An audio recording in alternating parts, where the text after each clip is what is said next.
Welcome to The Self-Made Theory, the podcast that's all about innovating, overcoming, and prospering. We interview founders, entrepreneurs, innovators, CEOs, and other exciting people about their amazing business journey. Over to your host, Ben Campbell, for this week's episode.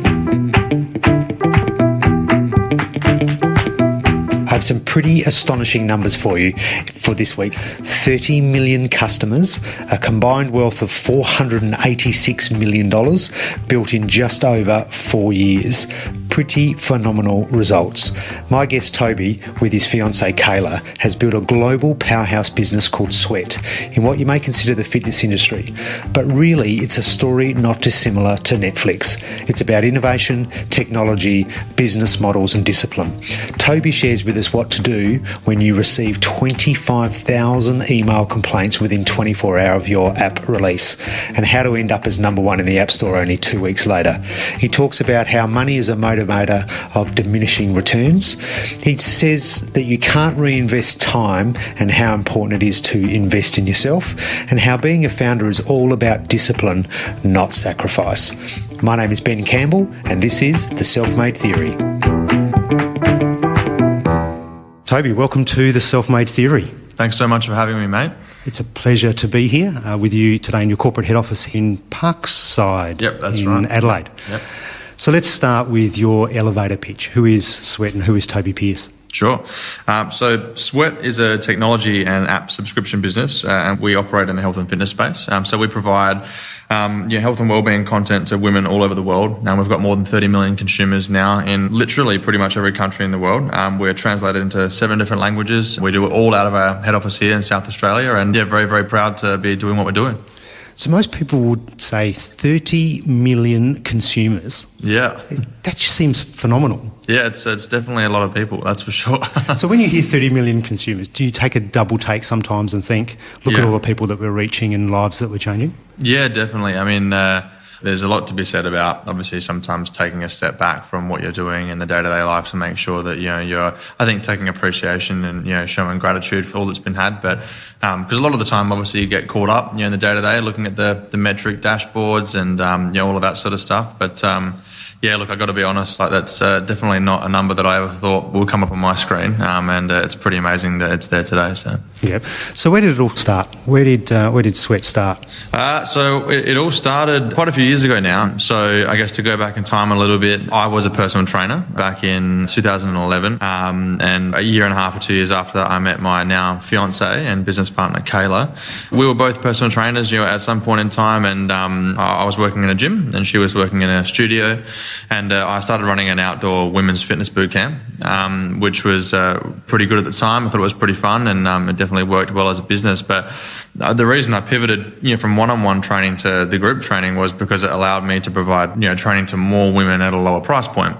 And it also meant, obviously, we could train outside, and it would be fun, and we'd develop some good friendships and such. But after a while, Kayla and I sort of partnered up with that, and we had a couple of different locations, and it was running really well. And we started to sort of use social media to generate some buzz and I guess basically as a marketing channel to drive leads to our business. But what happened, which was a good thing but also a problem, was a lot of people really liked what we were doing, and I think mostly they really loved the results and the community feel that we'd kind of we were able to manifest with among our members. So we got to this point in time, maybe around the middle of 2013, where we were sort of like, well, a lot of people want this stuff and they're asking for it, but literally not just in South Australia, or Adelaide, not even just in Australia, but literally in countries all over the world.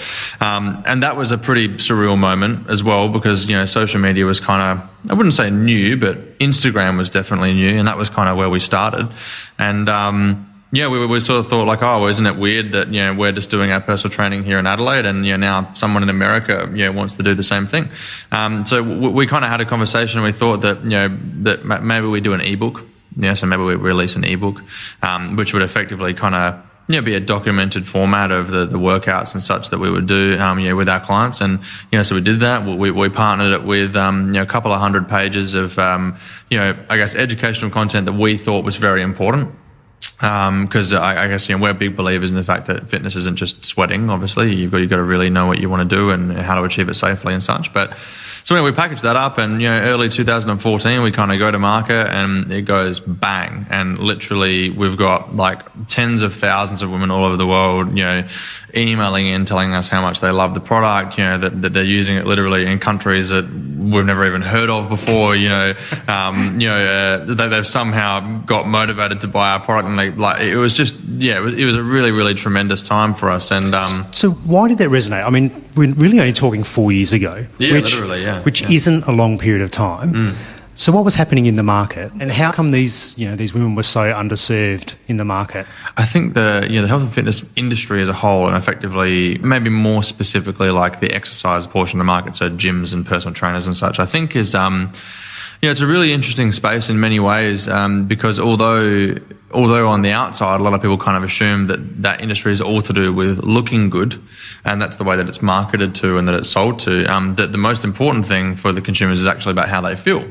And so I guess we kind of came in with this approach that was not necessarily dictated by, aesthetic performance. It was more dictated by emotive performance. But as it turned out, obviously, if you were emotionally happier and more engaged with what you were doing from a fitness perspective, you actually got better results physically, and so we kind of, took this approach, which was, I very often say, we didn't invent a burpee. We didn't invent the burpee, right? And if you did, you're in trouble. Yeah. People don't like that. They really don't like that one. But no, I think, we took this approach where, we really put the customer first. We put the customer and their best intentions first. We genuinely tried to create a really high quality product as well. I think that our industry is a little bit strained sometimes by people who are kind of, I really like working out. It's fun. I'll get qualified, and then they think that that's just the way to get into the market. So there's a lot of different products out there, and so I think we definitely spent the time and energy to try and make it work. And I think our customers just appreciated that, and that's kind of what's flowed on over the last years to help us get to where we are now. So wow, that's pretty amazing in 4 years. Yeah. How important is having a figurehead like Kayla as part of that brand versus having a brand that doesn't have something like that? Yeah. Look, I think it's, to be honest, I think that's actually a really hot topic right now, like in general. And the reason I say that is because if you look at a company like Netflix, for example, like literally only 2 or 3 days ago, they announced their budget allocation for marketing in 2019. And, pretty much the majority of the article was talking about the fact that they're going to be using that money to amplify their talent and to amplify their TV shows and movies, but not actually to amplify that of Netflix. The reason I think that we can make, from an assumptive perspective, is that people connect with people. People don't connect with, brands. So like you could use a similar argument to go back in time and look at a lot of hugely successful businesses and be like, were people, 30 years ago really attached to Apple? Or were they really attached to the Steve Jobs story? And there's lots of examples about this that go back in history, to talk to it. Why do Nike or Adidas, use athletes to promote their products, right? Because it sends the message that they want to send, So I think whilst you can succeed obviously without that, I think for us, in our space, we really want to have that one-to-one personal connection with people. And so it helps having people like Kayla to allow us to spearhead that. Absolutely. And do you see that changing over time? Do you see the brand of Sweat becoming a more predominant brand as opposed to Kayla's personal brand? Yeah, we kind of have a conversation internally, quite frequently about what we kind of deem as brand salience. So effectively, how recognisable is our brand, and how much does our brand come up in kind of general day-to-day conversation. So maybe I'll refer back to Netflix again here to defer the answer, but I guess no one ever anymore says, I'm going to go to the movies, or I'm going to sit down and watch a movie this weekend, right? I'm just going to Netflix and chill, right? That became the thing. Although we really focused on the individuals at this point in time, and that will probably remain a very valid strategy for the short, medium and long-term future. I think that there's definitely value in having the brand name in that. But for us, the brand that we're trying to build isn't necessarily about we've just got the best workouts, or we have a personal trainer. It's more about if you have any need for anything health and fitness related, and you're a woman anywhere in the world speaking any language with any degree of fitness experience or not, any general health and fitness problem to do with exercise or nutrition, like that we will be the place where the conversation starts. You've referenced Netflix a couple of times in this conversation, and I've read you reference Netflix in some other interviews that you've done. How important is looking at models like the Netflix to you helping drive your strategy? I think pivotal. I think I very often reflect on this when talking to other people. I do a little bit of mentoring myself, and I talk with a lot of other entrepreneurs and business people, in general day-to-day, life for me, traveling and such. And I think if you don't create a reference point, like it makes it very hard to strategize. And so the reason I make that remark is, like a lot of people would look at Netflix and be like, oh, like they're an entertainment business. But from my perspective, I would say, well, like I don't think that you could be further from the truth. They're a media production company, the best, if not the best, one of the best in the world. They're a technology company, in the media space, and they're a subscription business, right? So effectively, like for them, like they've got three things that they need to absolutely win at all moments in time. They really need to understand subscription economics, right, and how that works and how we engage users and so on and so forth. Really need to understand technology and software and product development, and really need to understand how to create high quality, engaging content at low cost, right? Like, so they're not just an entertainment company, no different to us. Like we're not a health and fitness company, in its purest sense. Like we produce content, a huge amount of it at a high quality, at a high velocity. We do a lot of work in the software space with technology and product development, and then we have our subject matter, right? So very, very similar models. I imagine there's a lot of people listening to this who have used the Sweat app. In fact, hope so. Yeah. My daughter said, "Oh yeah, I used that." Who knew? Yeah. I didn't. Well, thank you for your support. And would think, it can't be that hard. Right? Mm-hmm. It's produce some content, stick it on an app, get some coders to put it together, job done. Mm-hmm. I can imagine the truth is a long way from that statement. Well, I'll digress. I'll digress temporarily, but so specifically on the software piece, right? So I don't come from a software background at all. I have a relatively okay grasp on it nowadays. But that wasn't necessarily always the case. And so I think back in 2015, we sort of started, developing our first real piece of software. When I say that, I wouldn't necessarily say like a website in its simplest form isn't, it's not like building a mobile app. It's a lot simpler. Yeah. So we start, we embark on this journey, and we do a lot of research, R&D, forecasting, budgeting, and we get all this stuff in place. And we're like, it's roughly going to cost us, a couple of $100,000 to get to market with the first version of this. And so this was post the release of the ebook? Post the ebook, yeah. So the ebook went gangbusters. Ebook did great. Maybe I'll digress again in a second. So after the ebook, basically, we got to a point where, from a strategic standpoint, it was kind of like raising the sights. And I was like, we've done a really good job and we've achieved this much to date, hundreds of thousands of consumers around the world. Cool. How do I get 100 million people? Yep. Did you actually have that thought at that time? Yeah. Literally, So it was, it was like, okay, cool. How do I get 100 million people, right? And how do we learn more about what they actually want? And then how do we introduce this to consumers with a business model that is, like broadly accepted? Because like a single purchase business model in our industry actually isn't broadly accepted. So if you look back through history, whether it be food or gyms or personal training, they're almost all subscription services in their own right, just a little bit more archaic perhaps in the way they operate. Like, there's no engagement automation strategy, for a gym, right? But there's still ways that they engage you to try to keep you there. But so anyway, we really strategically made that pivot from a PDF, ebook, through to a mobile platform.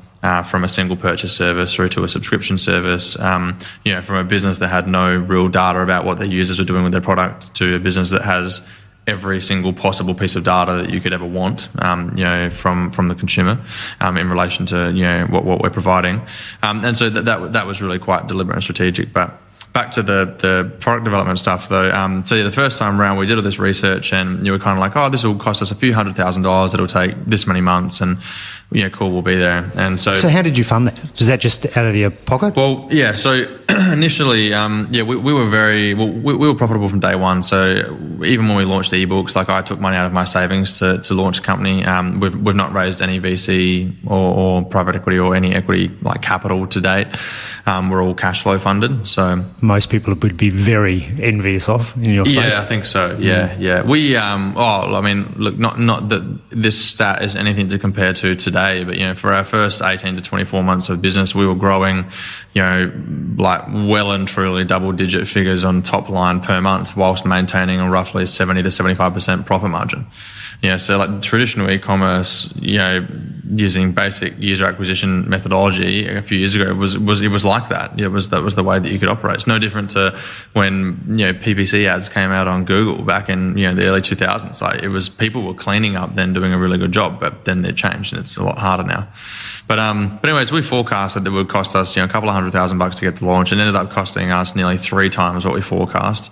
And that was purely just we realised that the closer we got to like finishing the initial bit, we realised that it wasn't good enough for what we wanted. So it was cool, but then we're like, oh, well, but what about this? What about this? What about this? What about this? And then we also started to realise that there wasn't really any kind of off-the-shelf software that would help us to achieve a lot of what we wanted to achieve. So, okay, then we had to start building all of the software to allow us to do all the stuff that we wanted to do in order to actually have the product. So fully custom CRM, fully custom client resource management platform, fully custom content management platform, fully custom marketing platform. Like a lot of the stuff just didn't exist. So why didn't you launch with a minimal viable product, which a lot of software development houses will say that's what you should do to get out into the marketplace? 100%. And like I'm truly supportive of the MVP model. But I think for us, like we were at this point in time like generating well over $20 million a year. And like selling to hundreds of thousands of people. So if we had all of a sudden gone from a product that was perfectly stable, already had all this stuff into it, we couldn't just release the same thing but in an app.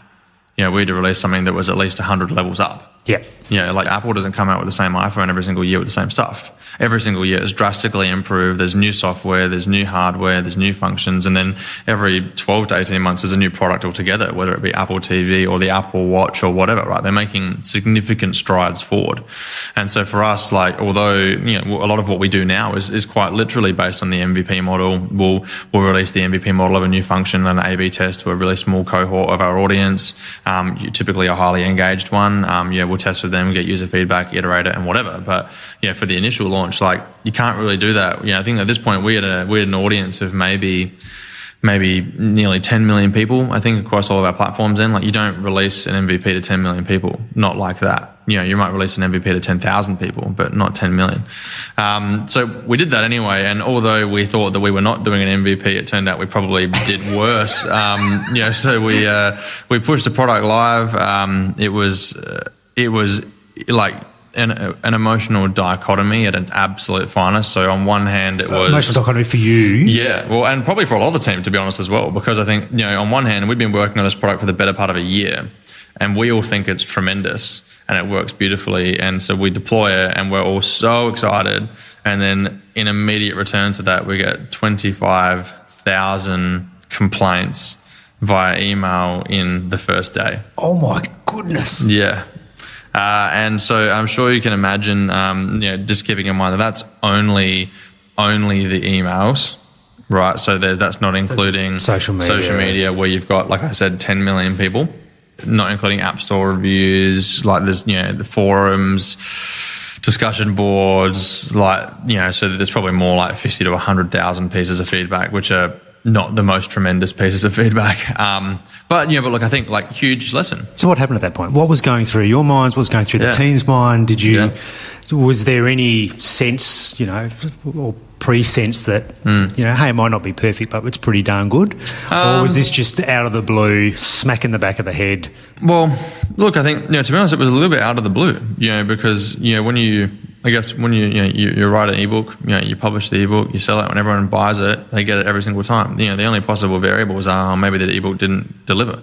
So you just send them the ebook, right? It's pretty straightforward. But, when you've got an app with like 10,000 different screens, with like thousands of events, thousands of pieces of information, whatever, plenty of room for error, and so, but it turned out, so we battened down the hatches, we received all the feedback, we catalogued the things that we deemed as being the most, ones which we received the most, so what feedback did we get the most? The feedback which we could kind of, it was implied that, for example, a higher percentage of users that would try to perform that action would hit that thing. So for example, if you've got a bug that only 1 in every 10,000 people get, doesn't really make much of a difference. But if you've got a bug that every single time the user opens an app and goes start on a workout that doesn't work, it's probably a problem, right? So we kind of, we cataloged it, created a list, wrote all the lists down, and then over the next 2 weeks, we just every 24 hours did daily builds, so we'd fix the bugs, deploy a new version, fix the bugs, deploy a new version, fix the bugs, deploy a new version, and every single time it went out, be less and less and less and less progressively complaints.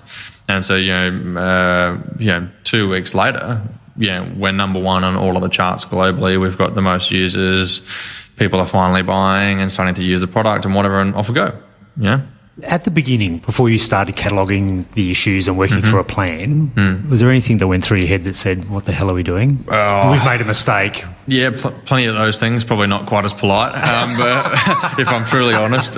Did you ever think about just blowing our money, let's go and do something else? Yeah, look, to be honest, I think from a product perspective, never once in my mind did I kind of consider that people would dislike this, because the product improvement was light years ahead of, here's a document with some images, right? It's got video, it's got tutorials, it's got all the content in one place. You don't have to flick through pages. It'll deliver to, there was all these different stuff, right? So I guess I never really considered that. Or a lot of my considerations are more around like financial forecasting, unit economic modeling, that sort of stuff. Is this actually going to perform and stack up one-to-one against a traditional e-commerce model or not? It turns out that at that point in time, I truly underestimated the complexity of subscription economics, which is fine, but now I get it a bit better. But, at that point in time, my concerns are more about, we're already making $20 million a year. If we're basically, by selling this product, we're detracting from the ebook audience, hopefully to try and hit a bigger audience, but we've still got to make that actually stack up financially, because otherwise then we go backwards financially, which we did. So we went from generating, over $2 million a month, to $900,000 a month, literally in 30 days. Did you forecast that? Did you see that as being? Yep. Yeah, of course. Because you go from selling a $120 product to selling a $20 product paid monthly. You've got lifetime value and engagement metrics. You've got churn, so not every user is going to spend $120. You ideally get more users, less barriers to entry. You've got trial modeling. There's all these different levers, unit economic levers you can kind of play with. But we figured that out. And we had a 35% growth year, that year. We had 86% growth year the year after. So it's stacked up. It worked really well. And it was. But it's a classic innovator's dilemma, isn't it? Oh, very much so. I've created this great product, which is super successful. When do I burn that to the ground to create something new? And how do I do that? Yeah. And every organisation that's had a great success somewhere in some product has to go through that journey. And not only has to have the foresight to be able to do that, which most don't. Yeah, but sometimes you go backwards. And sometimes you've got to go backwards, right? Even it's not even necessarily about doing things worse. You might need to make changes for the purpose of doing things better in the future, but a lot of the time the customer doesn't and will not understand that. So you've got to find ways to combat that in the short term. We had a lot of customers who literally said, yeah, cool, so I'm going to go back to the ebook now because the app's crap. And I was like, I already paid for the ebook. Yeah, literally, right? And so we had a lot of that, but I think I'm of the opinion that if you wait for the right moment to innovate, quote unquote, I think you've probably already made a mistake. As soon as you've got that idea and you can validate it, it's 100% of your time and energy should go into that, because every moment that you don't, there's a chance that somebody else will do that. Exactly. And every moment that you don't, presumably the innovation is, typically about providing the user a better service. Every moment that you're not providing them a better service, you're doing them a disservice. So you've got to move. I love it. Yeah. So 25,000 email complaints, bunch more on social media. Yep. You run really hard over the next, would you say 2 weeks to get the new version out? Was every day? Was it literally pretty much every 24 hours doing a build, so daily builds. And then even a few weeks after that, we're doing a release, probably once a week or whatever for the next probably almost 2 months. So there's a lot of debugging, basically because I mean, yeah, it's this really funny thing that you can test something as much as you like, but very often there's still going to be edge cases that you miss. We develop systems for that, now obviously to cater for it because we're delivering to a bigger audience. But yeah, early on, whether it's an MVP or level up from the MVP, like you just at that point, your systems are not typically good enough, to actually like withstand that much traffic. Like, it's any company that's ever gone through like a critical mass of website traffic for the first time, like they'll probably have a website crash or two, and then after you've had them big enough and you realize it's cost you enough money and you've got all the email complaints and whatever, like then and only then has that priority become big enough for you to actually tackle. So spend time doing it at an enterprise grade level. Yeah, correct. Yeah, which is and typically is a lot slower. You've got to go slower to do things, more detailed, but at the same time, you need to move fast enough that you don't get overtaken by other people, right? It's a classic, I'll innovate fast and quick, but I've got to build robust and reliable. Yeah. And how do I balance those two things together? Correct, yeah. So 2 weeks later, you're at the top of Apple health charts. and fitness category, yep. Did you celebrate then? Because I imagine you didn't celebrate on day one when you got 25,000 complaints. We did have a bit of a celebration before the complaints started coming through. It wasn't until they started coming through that the celebration stopped. We definitely had a bit of celebrations then. It was, the first time we released the product was on the 21st of November in 2015. So we very shortly after that, like had a Christmas party and a bit of a relaxing time then, and then obviously we had the break over Christmas and it was good and whatever. But so we did celebrate. It was just unfortunately not quite as singular and perhaps as amplified as what we hoped it would be. But so looking back on that period of time, yep. Is there anything you would have done differently had you known the feedback? There's always things you do differently, but I think that the way that we did things at that point in time was the best way that we could have done it with that amount of knowledge and learnings and resources and capacity. You can only, I believe that provided that you've done, you've worked as hard as you can and you've had all the learnings that you think that you should have and you've asked all the questions you should have. Why? I think you've done enough due diligence that you'll get a decent quality product regardless. Now, look, was it the best? No. But is our current product the best that it will ever be? No, because it's continually iterating, right? We're continually improving it. So I think I think a lot of people who work in the software space would really agree with the fact that if you're chasing perfection, you're aiming for the wrong target. Software just doesn't work that way. So where are you today in terms of subscribers and subscription base today? Can you talk to that? So no, we don't talk about it publicly from a paying perspective, we've had tens of millions of users have come in. We're making some very exciting pivots, over the next probably 6 to 12 months, and I guess probably to add some flavour to that, what I really mean is that currently, to be a member of our, product and our brand and our company, basically most of the services you have to pay for, which is pretty typical with a content subscription business. But I think, something that we've realized a lot over the last, 12 to 24 months is that there's a lot of passive type fitness users, and there's also there's a lot of women who basically, it takes them a while to build the confidence to actually work out. And currently, if I, to mention what I said before, if we really want to serve our customers best, then we have to have an experience which actually helps to facilitate that learning curve. Not all people can wake up in the morning and be like, cool, today I'm going to start my workout program and I'm going to train 5 days a week or 3 days a week or 7 days a week. Like lots of people can't actually get up and do that.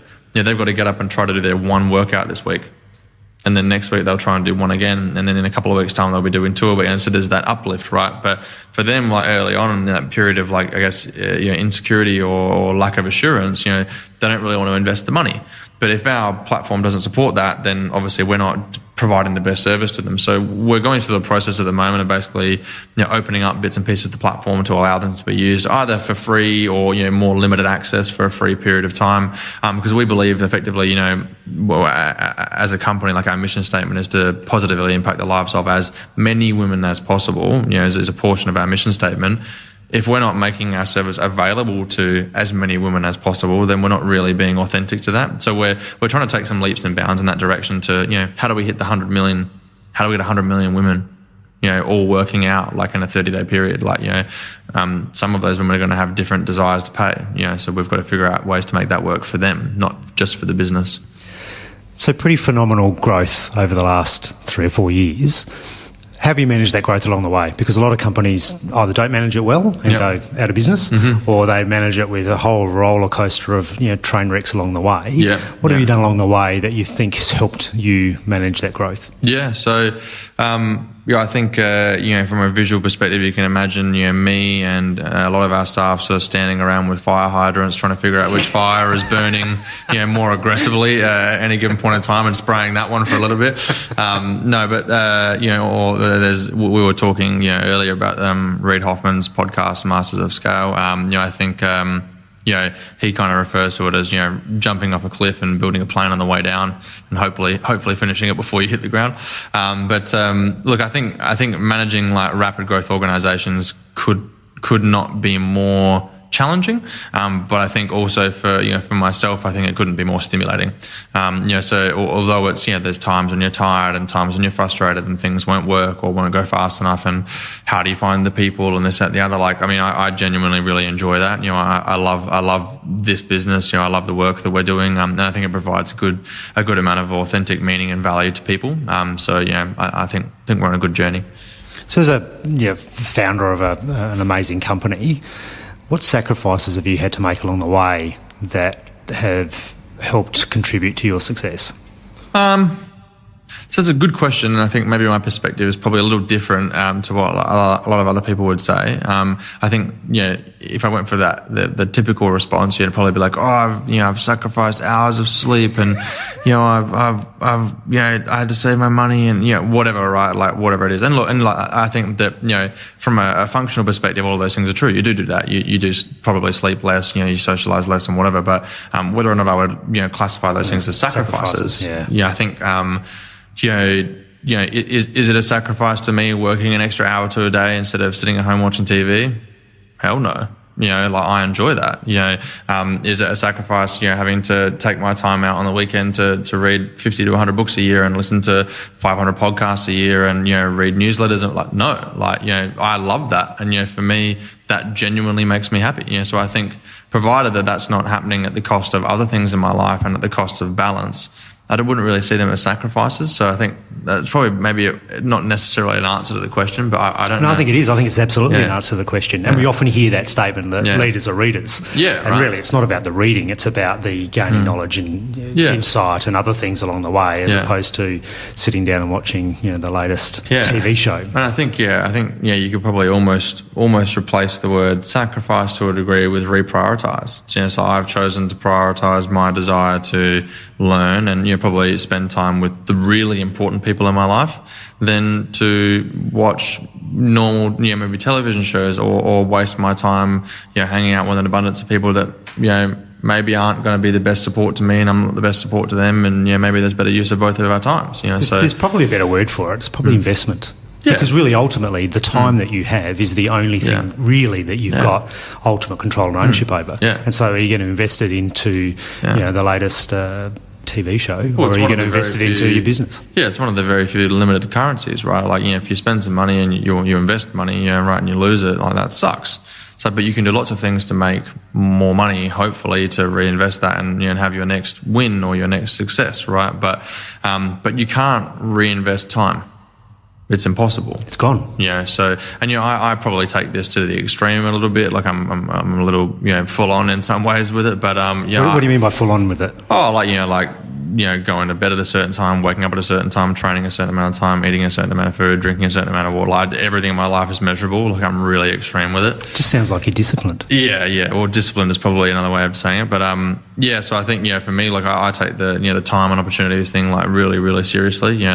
Each of us are only here on the planet for a certain amount of time, and I think that it's our obligation to, sure, we need to enjoy it, but how do we add as much value back to the world as possible? And part of that's not necessarily just through business or whatever. It's just through it's through relationships. It's through passing on learnings.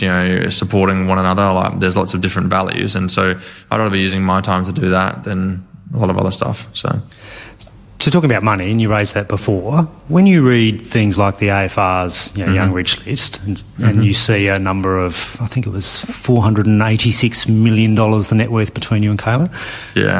Maybe I haven't actually read it, to be honest. When you see that, what do you think? Oh, look, I mean, I think from an outside perspective, like I think, you know, maybe that's a positive, and obviously it's nice to be seen in a successful light, that's for sure. Does that validate success at all? No, not really. That was what I was going to go on to say. Like for me, like, you know, if that said, you know, $10, $100 or $1 trillion, like that's not actually going to change my day tomorrow or today. You know, but if we were to... So what do you mean by that? Because a lot of people would listen to that and go, hell, it'd change my life if I had, that. Of course. Yeah, lots of people typically would. But I think, like I'm more driven by, you know, like the impact that we can actually provide to people, you know. Yeah. So like I get that, you know, money is a currency and it is a requirement for a business to grow and to succeed and so on and so forth. And obviously, yes, it is the, you know, I guess the colloquial or quintessential measuring stick, you know, for that of a budding entrepreneur, of course, you know. And from a personal perspective, you know, I'm sure lots of people obviously would aspire to have however much money they have now, they want more, right? But on the opposite end of the spectrum, it's like regardless of what the media says or doesn't say about it, and regardless of whatever the bank balance does or doesn't say, like that's not actually what's going to make you happy or make you feel fulfilled or achieved or, you know, successful. You know, for me, you know, we run event tours all over the world. You know, we've trained probably more than 100,000 women in multiple different countries, and we run every single one of those events for free. You know, and we show up on one a couple of years back in New York, and there's the better part of 5,000 women there. Yeah, and I can guarantee you that talking to some of those girls about the experience and stories that they've had in their life and how our product has helped them overcome some of the most insane, you know, tragedies that you've ever heard in your life, like that's a lot more exciting and fulfilling and motivating than whatever the AFR, you know, number has to say. Like, appreciative of the media, and, you know, I think that that's a great output and a great article, and hopefully as well that motivates other entrepreneurs. But for me personally, like, you know, it's not, I wouldn't necessarily say that's the KPI. Yeah. Well, the interesting thing is you didn't start this journey to get on the AFR rich list. No, it's never even a consideration. And so most entrepreneurs will tell you, and certainly many that I've spoken to and met over the years, will tell you that they never started out to make $1 squillion. They started out right? Problem solution. They started out with making a contribution to society. They started out with solving a dilemma that they'd faced in their own life. Yep, and that's where the drive comes from. Yeah, very, very much so. Like, no one ever innovated for the sake of innovating, right? Like, you innovate because there's a problem that needs to be solved, and the solution is the innovation, right? Yeah, and obviously a lot of great businesses are born under that. But I don't think Einstein didn't solve the theory of relativity for the sake of becoming famous or making money or doing any of those things, right? He was just interested in it. Yeah, it was a problem he wanted to solve.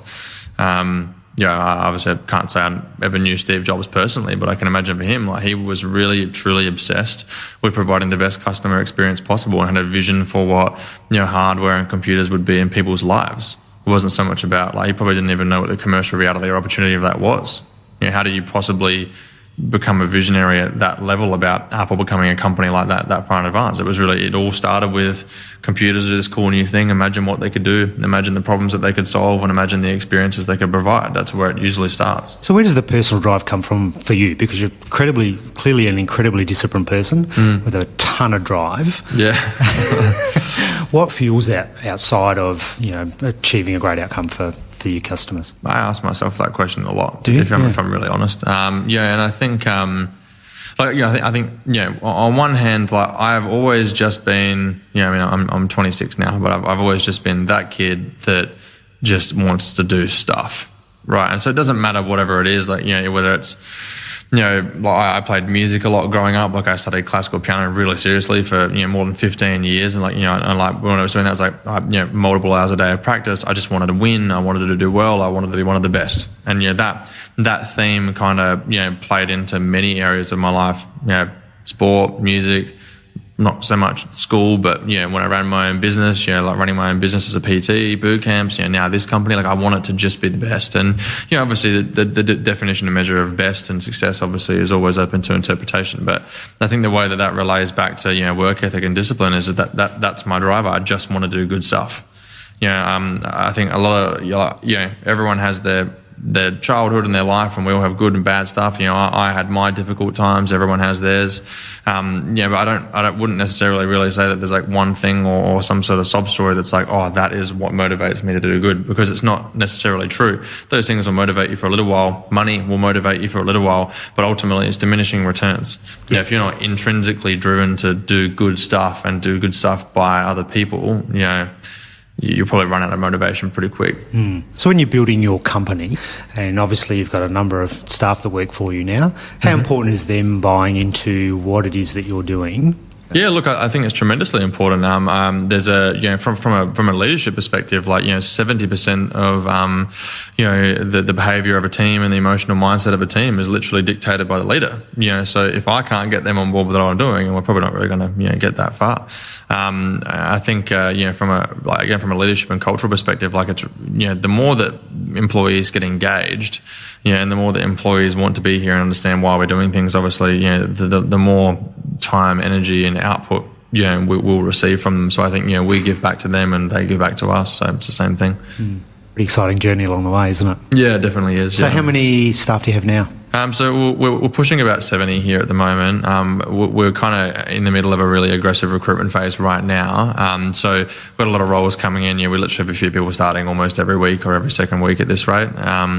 We're just, recently been doing some senior leadership hires, which has been really exciting for the business. And I think for us, we've got so many new roles coming into the organisation now, spread across user experience research and, data science. And these are really new roles for us as a company. And so it's a super exciting time to be around. So what's the challenge around maintaining culture when you're bringing so many new people into the business? Because one of the risks is the dilution of the core culture that made the organisation a success. Yep, very much so. What are your thoughts around that? Single biggest problem is communication. But I think literally every person I've ever spoken to in a senior leadership position will pretty much say the same thing. Do we have that mastered? Absolutely no. But will we continue to iterate it to the point where we get it to be very, very good? Absolutely yes. I think any form of communication breakdown in the senior level of an organisation is only going to compound every layer that it moves down or across through the organisation. So something that we've invested really heavily into over the last couple of months has been leadership training, which I participate in as well because I want to learn. But about how do we communicate better? How do we communicate the same? So as leaders, how do we all communicate the same? So we spend a lot of time, money, and energy into pushing out strengths-based positive psychology approach throughout the organisation. And I think the effects are quite profound. If I'm really honest, and it's been a really great learning for me. So what sort of effects? What have you seen in terms of change? Well, I think for example, a really basic one is most people don't like receiving feedback. It's a pretty basic thing to understand. If you work really hard on something and someone says hey, that's pretty crap, it's going to upset you, right? But we have a consistent and conventional model that we use to provide feedback to people at any layer of the organisation. And so part of us utilising that, and we've only really just begun introducing that, it really means that we then create a culture where feedback is actually common. So you don't work for 6 months and you're under the illusion that you're doing a really great job, and then REM reviews come around and you don't get a pay rise and you're like, well, what the hell is going on here? And then they've got this long list of 30 or 40 things that you've been an absolute failure at, not from being bad at them, just from thinking that you were doing them the right way when you weren't, right? So for us, something as simple as creating a culture of feedback allows us to iterate. It's no different to user feedback for a product.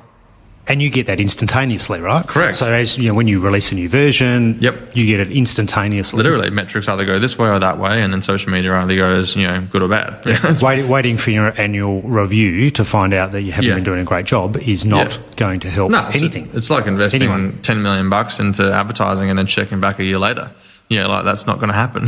You check back 2 seconds later, and then 2 hours, and then 10 hours, and there's obviously different frequencies, right? So I think for us, we've taken an approach to really, create convention for the way that we do some of those things and handle those conversations and process and system and such. But the thing that I really like about that model is that you're actually aligning your people and process to your customer.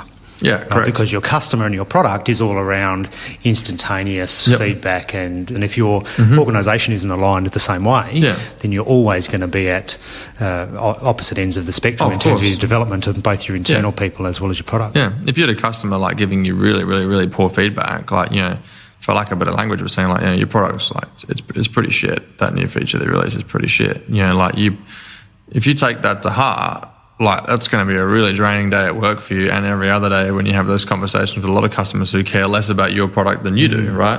Yeah, but if you can kind of take the emotion of that and be like, well, what are they really saying to me? You know, whatever, you're going to get a lot more value out of it, and that's effectively what these type of frameworks do. It's, you know, how do you communicate this in the most, you know, logical way possible, you know, so that, you know, you can use, well, prefrontal cortex effectively of the brain to process that information rather than using the emotional center of your brain and getting distracted. So, and the thing that we, you know, particularly when we're working with staff, is that we actually want them to be the best they can be. Yeah, exactly. That's all it is. If they can be better than me at my job, great. Yeah, and like I say this all the time, like, you know, a lot of people, you know, use the saying, like, if you're the smartest person in the room, you're in the wrong room, right? You know, but again, like, you know, one of the Steve Jobs quotes was basically that, you know, I don't hire smart people so I can tell them what to do. Yeah, I hire the smart people so they can tell me what to do. You know, so you use the example of data science, for example. I can think as much as I want about the data, and I can believe as much as I want to believe. I can only see what I can see surface level, right? But they're going to come in and turn around to me and a whole bunch of other teams about, hi, here's a whole bunch of information and resources that are really interesting that you should use to make better decisions about what you're doing. Yeah, and like if I get upset about that, or other people get upset about that, we're not going to really do that. Not really going to do that well. Yeah, so I think taking that information and receiving the feedback objectively, you know, as much as giving it objectively, they're both skills. Yeah. So how do you drive innovation inside your organisation? Given that really that's fundamentally what you're all about. Yeah. What are the types of things that you do to breed that, to cultivate that, to help drive that? Well, look, that's a really cool topic to have a conversation about. Like, I think, initially, like, I didn't really understand, like, so to be clear, I didn't really understand that what we were doing was innovation, and I would have never ever classed that as that. I literally looked at everything, you know, as a situation, and would individualize them and basically be like, well, we're trying to achieve this particular thing, and there's a whole bunch of roadblocks here. Like, how can we fix them? Well, you know, we could just build this really easy system to fix them. Okay, cool. Now the system's built and it fixed it. So this is in terms of your business process, or is this in terms of product? Everything, or the literally. whole? So product, business process, anything. You know, so imagine a state where you've got 600 different exercises, all with individual videos for a mobile platform, a watch platform, and a TV platform. So 1,800 videos. You've got to upload each of those individually, drag, drop, wait for it to download, drag, drop, wait for it to download, drag, drop, save it, and then move on to the next exercise. You know, 1,800 of those to do, right? I'm bored already. Okay, all right. Now imagine that you write a script that goes for about 4 or 5 sentences long that reads the way the naming convention you use in the video files and can upload every single one of those in less than 5 minutes. You know, that's a form of innovation, right? Yeah, and so we've gone to the nth degree now with that. But that was one of the first things that we did with content management. So, you know, for us, I think, you know, how do we make innovation happen and make it available? I think honestly, like, you know, early on it was just we had problems and we solved them. And, you know, now looking at it from a more holistic standpoint, I think, you know, we make the resources available for the innovation to happen. You know, so like if you work in marketing or customer care or content or whatever, all of the systems pretty much that you use, we built from the ground up. You know, so if all of a sudden you have a problem and you want something to change, you literally just submit a work request. The work request will go through a grading and valuation matrix and regulation process. If it passes a test, we'll build the feature for you. If it doesn't, then we'll send it back, and then you can change it. And if it ever gets accepted, then we'll build it. You know? So why did you build all that yourself? Was it there just nothing commercially available, or did you just feel like you wanted to have, you know, better control and innovation over the outcome? Yeah, look, I think nothing necessarily commercially available that would do all the things end to end. That's for sure. And like, look, to be clear, we don't necessarily build everything that we use. We do use off-the-shelf software and a lot of it, but it's just we've also built a lot of software. But I think, like at the time, like, certain stuff we couldn't do what we wanted it to do. And then I think also as well, like, there's, even if it did, it's like it's only going to last this long, and then we need to build our own systems anyway, or there's the alternative, like, we can do it better. Yeah, so we built a fully automated blog management system, which helps us to optimize the way that we do, content and SEO. There's some other systems globally that will do it, but none that has the capacity that we have and can handle the things that we need to handle. So we just build it and put it all in one place. Yeah. So we probably spent more time and more money building that software than we actually have our product, which is probably not necessarily the best way to go. But but it's helped us get to where we are now. So brilliant.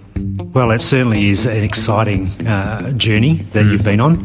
You can see the smile on your face. You must be pretty stoked about what you've achieved so far, which is pretty phenomenal.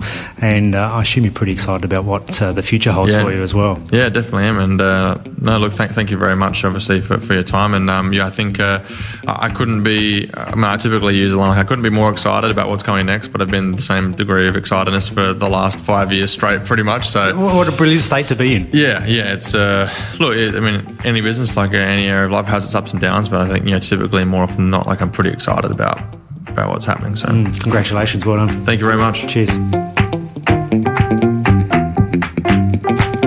I don't know about you folks, but I found Tobi's story fascinating. I could have stayed talking to him the whole day. While it might be easy to look at Sweat and their success and think they're so big that their story doesn't relate to me, well, I think there's a number of great gems in there that relate to everyone who's running or starting a business, regardless of its size or market. The building blocks of a successful business are pretty universal. If you want to find out more about this episode, jump on our website, www.theselfmadetheory.com. And by the way, we've got a totally new website, so go and check it out. It has lots of goodness in there, all the podcast episodes plus our blog, along with a recommended book reading list for leaders. Hey, what did Harry Truman say? Not all readers are leaders, but all leaders are readers. Plus info about my business coaching, mentoring and advisory practice. If you want to find out more about this episode, jump on our website, www.theselfmadetheory.com, where you'll find all the ways you can contact them, plus my show notes and some great photos. Post audio for this episode was handled by Pod Productions. For inquiries, you can contact them on info@pod.productions. Until next time, keep innovating, overcoming, and prospering.